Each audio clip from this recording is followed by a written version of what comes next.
I very often watch a lot of young people sort of meander around without any idea about why they're doing what they're doing.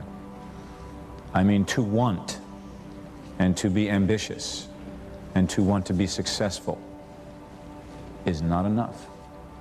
That's just desire. To know what you want, to understand why you're doing it, to dedicate every breath in your body to achieve. If you feel you have something to give, if you feel that your particular talent is worth developing, is worth caring for, then there's nothing you can't achieve.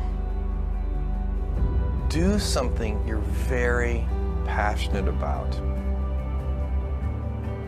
People say you have to have a lot of passion for what you're doing, and it's totally true. And the reason is because it's so hard that if you don't, any rational person would give up. It's really hard, and you have to do it over a sustained period of time. So if you don't love it, if you're not having fun doing it and you don't really love it, you're going to give up. So how do you start a business with no money under the worst conditions that your backer doesn't want to give you a dime? What do? Get ready for a lot of rejection, and at the same exact time, do the things others don't want to do. Do what's necessary, do what it takes, no matter what it is, and try not to hurt anybody along the way. I worked 24 hours a day, 7 days a week. That's what I cared about. I cared about solving problems, being successful. Anytime an obstacle presented itself, I used it to my advantage, made it work. And I never heard the word no. If I heard the word no, it meant maybe. Then I made maybe yes. Take what you've got. Your assets are your energy. Your assets are your willingness to just not be told no. The harder it is, the tougher it is, the bigger the challenge to get in, the bigger the opportunity behind. The opportunities behind are endless. I really, really believe in getting rich. I believe in people creating wealth for themselves.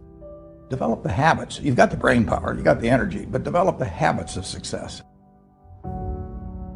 If you know exactly what you want to be, you need to spend as much time with people that are actually that already. We become our standards in many ways. If you are surrounded by B players or average performers, and that is your standard, then your mindset will operate at the standard that is offered to you by the people around you. I mean, we do become our social orbit. Don't allow anyone, friend, family, acquaintance, teachers, whoever it is, don't allow anyone to tell you that what you are dreaming for yourself and your family is not possible. It is possible. Don't be one of those people 20 years from now are going to be walking around in a 9-to-5 job, miserable and angry and bitter. What fear is stopping you in your tracks and burning the soles of your feet?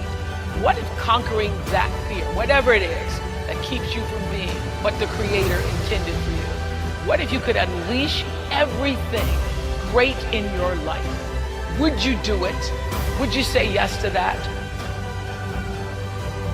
You will receive from the world who you become. But the doorway to success, I suggest to you, swings inward, not outward.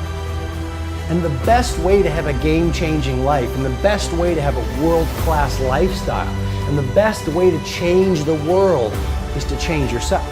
I mean, we get from life who we become. To have the results of a game changer, you need to start thinking and behaving like a game changer. And that means thinking like a game changer, populating your mindset with the best books, with the best ideas, with the best conversations, behaving in ways that most people don't behave. Again, you want to have the results very few people have, you've got to start doing things that very few people do. Turn off the television, delete the naysayers, stop gossiping and start producing, eat better food, run longer runs, shift from a focus on what's not working to a focus on what's working. I mean, you really want to install a whole new series of mindsets and a whole new series of rituals that very few people are doing.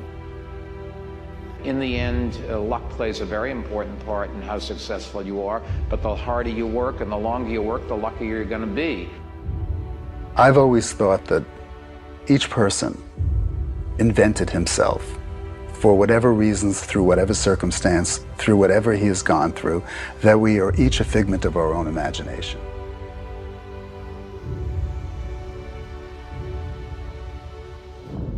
We have to do as we're pursuing our dreams and our goals is that we have to know that failure is not an option. You know, and you got to hear this one. This one is important because you got to tell yourself, despite again the circumstances, the situations, you have to tell yourself that, listen to me, I'm not going anywhere until I get the goal. Like until I make my dreams become a reality.